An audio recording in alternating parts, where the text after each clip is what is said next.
दोस्तों, क्या आपकी अपराजिता की बेल पर फूल नहीं आ रहे हैं, सिर्फ पत्तियां ही निकल रही हैं?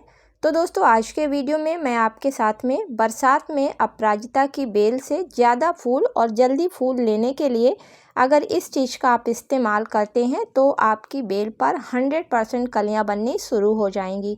तो दोस्तों, ये क्या चीज़ है और किस तरीके से कितने समय के अंतर पर आपको अपने अपराजिता की बेल में इसका इस्तेमाल करना है, आज के वीडियो में शेयर करूंगी। इसी के साथ में पौधे से अधिक फूलों को लेने के साथ साथ पौधे की किस तरीके से आपको देखभाल करनी है जिससे आपके पौधे पर लंबे समय तक फ्लावरिंग होती रहे, ये भी शेयर करूंगी। तो चलिए फिर बिना देर करे हुए वीडियो की शुरुआत करती हूँ। नमस्कार दोस्तों, आप सभी का अपने चैनल पर एक बार फिर से स्वागत है। तो चलिए दोस्तों, वीडियो की शुरुआत करती हूँ। तो दोस्तों, अपराजिता एक परमानेंट फूल वाली बेल है और इसके फूल काफ़ी शुभ होते हैं जो पूजा में इस्तेमाल किए जाते हैं। अपराजिता की वाइन पर मार्च के लास्ट से सितंबर अक्टूबर तक बराबर फ्लावरिंग होती रहती है। हाँ, जब बहुत गर्मी होती है उस समय इसमें फ्लावरिंग कम हो जाती है। अपराजिता की वाइन पर मेन फ्लावरिंग सीजन जुलाई लास्ट से सितंबर के बीच में होता है, क्योंकि इस बीच टेम्परेचर काफ़ी कम हो जाता है और अपराजिता की बेल को अच्छी तरीके से फ्लावरिंग करने के लिए 25 डिग्री से 35 डिग्री के बीच की टेम्परेचर की ज़रूरत पड़ती है, जो इसको इस समय आसानी से मिल जाता है। तो दोस्तों, सबसे पहली चीज़ है कि अगर आपने अपराजिता के पौधे को छोटे गमले में लगा रखा है तो आपके अपराजिता के पौधे पर फ्लावरिंग ना के बराबर होगी। इसलिए आप जब भी अपराजिता के पौधे को लगाएं तो कम से कम आप 12 इंच या 12 इंच से बड़े, बेहतर होगा कि आप 14 इंच के गमले या ग्रो बैग में अगर लगाते हैं तो आपके अपराजिता के वाइन में काफ़ी अच्छी फ्लावरिंग और लंबे समय तक फ्लावरिंग होती रहेगी। दोस्तों, अपराजिता एक धूप वाली बेल है और अगर इसको कम धूप मिलती है तो पौधे पर ग्रोथ होती रहती है, पत्तियां नई नई निकलती रहती हैं, लेकिन पौधे पर कलियां नहीं बनती हैं। इसलिए आप अपनी अपराजिता के वाइन को हमेशा ऐसी जगह पे रखें जहां पर इसको सुबह से शाम तक की पूरे दिन की धूप लग सके। अगली चीज़ है, अपराजिता के पौधे को ज़्यादा पानी की ज़रूरत नहीं पड़ती है। अधिक पानी पा जाने से या गमले की मिट्टी में पानी के रुक जाने से अपराजिता के पौधे की जड़ें सड़ने लगती हैं, जिसकी वजह से पौधे पर फ्लावरिंग नहीं हो पाती है। तो दोस्तों, मिट्टी को चेक कर लें तभी आप पौधे में पानी डालें। अगली चीज़ है पौधे पर फ्लावरिंग का ना होना या कम होना। तो दोस्तों, पौधे की मिट्टी में पोषक तत्वों की काफ़ी कमी है, क्योंकि जब किसी भी पौधे की मिट्टी में पोषक तत्वों की कमी हो जाती है, यानी कि मिट्टी में मैग्नीशियम के साथ साथ फास्फोरस और पोटेशियम की कमी हो जाती है, तो फिर पौधे पर फ्लावरिंग नहीं होती है। तो चूँकि एक हैवी फीडर प्लांट है, ज़मीन में लगने वाला पौधा है, इसलिए इसको आप हर 15 दिन के अंतर पर ऐसी फर्टिलाइज़र दें जिसमें कि फास्फोरस और पोटेशियम की अच्छी मात्रा हो, जिससे पौधे पर फ्लावरिंग होती रहे।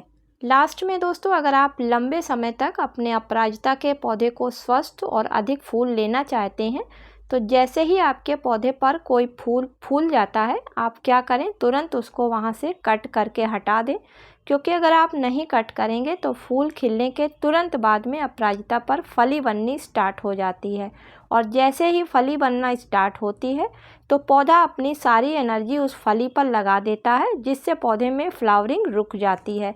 तो फलियों को हटाना काफ़ी ज़रूरी होता है। तो चलिए दोस्तों, अब फर्टिलाइज़र की बात कर लेते हैं कि आज हम अपने अपराजिता के पौधे से अधिक फ्लावरिंग लेने के लिए किन फर्टिलाइज़र का इस्तेमाल करने जा रहे हैं।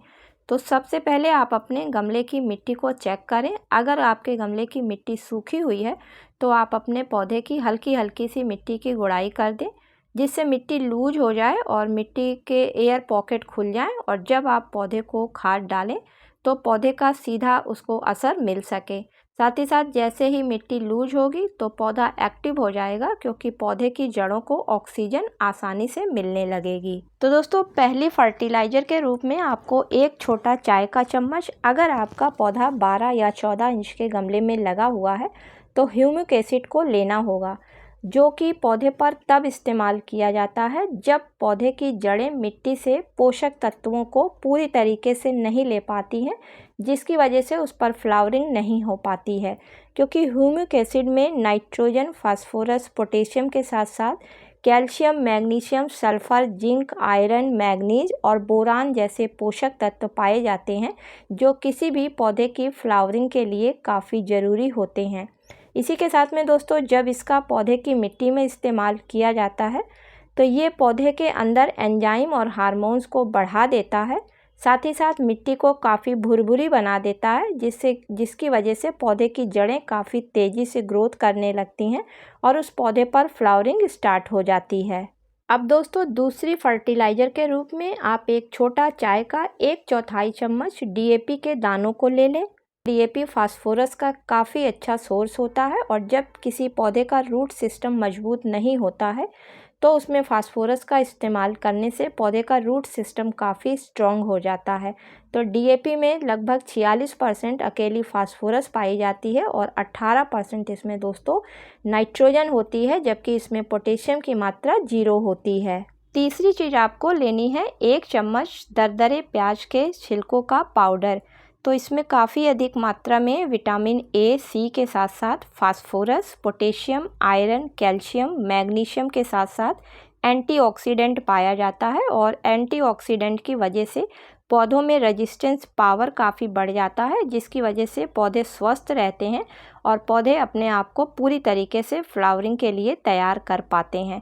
साथ ही साथ इसमें पाया जाने वाला फास्फोरस रूट सिस्टम को मजबूत करता है और पोटेशियम पौधे पर जल्दी फ्लावरिंग को लाता है। अब तीनों चीज़ों को अच्छी तरीके से गमले की मिट्टी में किनारे की तरफ मिलाकर, और अगर आपके गमले की मिट्टी सूखी है तो आप ऊपर से पानी डालें और अगर मिट्टी में नमी है तो आप पानी न डालें। तो दोस्तों मेरे गमले की मिट्टी में काफ़ी नमी है, इस वजह से मैं पानी नहीं डाल रही हूँ और इस फर्टिलाइज़र का आपको 15 दिन में एक बार इस्तेमाल करना है। तो आप देखेंगे कि अगर आपके पौधे पर फ्लावरिंग नहीं होती है तो वो पौधे पर फ्लावरिंग आपके स्टार्ट हो जाएगी। उम्मीद करती हूँ कि आज का वीडियो आप लोगों को पसंद आया होगा। अगर दोस्तों पसंद आया हो तो इसे लाइक और शेयर करें। मिलती हूँ किसी अगले वीडियो में किसी नई जानकारी के साथ में। तब तक के लिए दोस्तों हैप्पी गार्डनिंग।